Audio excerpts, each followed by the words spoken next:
Hi everyone. Today we're going to be talking about conservation and not just the protection of rhinos. That's what we hear about conservation work. It's always about the animals. But there's so much more that happens in reserves that is so important. We're here in Karongwa Game Reserve just outside of our eco-training camp.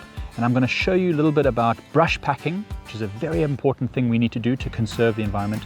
And we're going to talk a little bit about road maintenance and even fence line maintenance and the importance of these things. The more biodiverse an environment is, the better it is resilient against damage. So now look at this area that I'm standing in right now. This is a sodic site. It's an area with high mineral content that animals come and feed on frequently. And it creates these bare areas. Not many plants can grow easily on these places, and they're prone to erosion. As you can see, there's a lot of erosion that's happening here. Now, what's super important with brush packing is that a tiny bit of effort can make a huge difference. Look over here.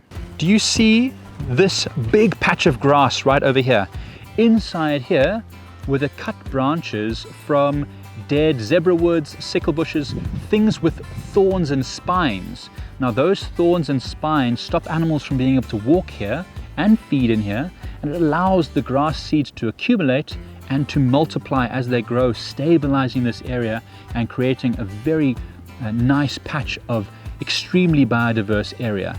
So this is exactly what the goal of brush packing is. Fantastic.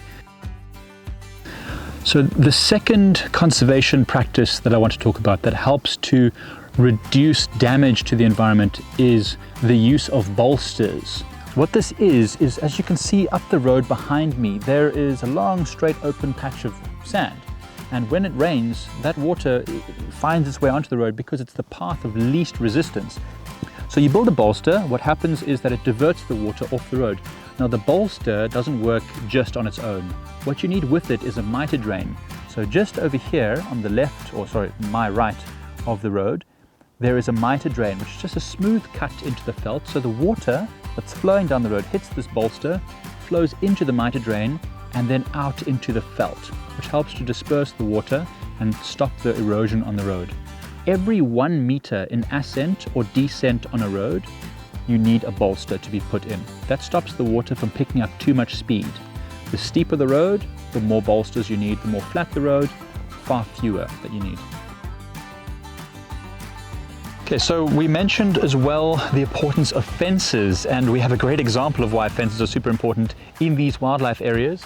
If you look down there, you can actually see there's a whole bunch of cows outside of the Karongwa Game Reserve, and these cows are potentially carrying diseases which can spread into the reserve and vice versa. Animals in the reserve could have diseases that might spread to the cattle. So the maintenance of these fences is super important in areas like South Africa, where there is a lot of human and wildlife potential conflict. And if you can see here, the area next to the fence is actually cleared of vegetation, or most of the vegetation. This is also to ensure that animals like cows cannot reach in the reserve and eat some of the grasses that are inside, and that animals like kudus or impalas or whatever don't come and feed on stuff close to the edge. That way the saliva from the cows is separated from the saliva of the wild animals. And this is to prevent the spread of diseases like foot and mouth, which is a very big problem in South Africa. So don't forget, there's lots of ways that you at home can help with conservation by stopping erosion, by brush packing, all sorts of different ways you can help yourself. And if you found this interesting, fascinating, and you want to see more content just like this about conservation, please don't forget to hit that like and subscribe button.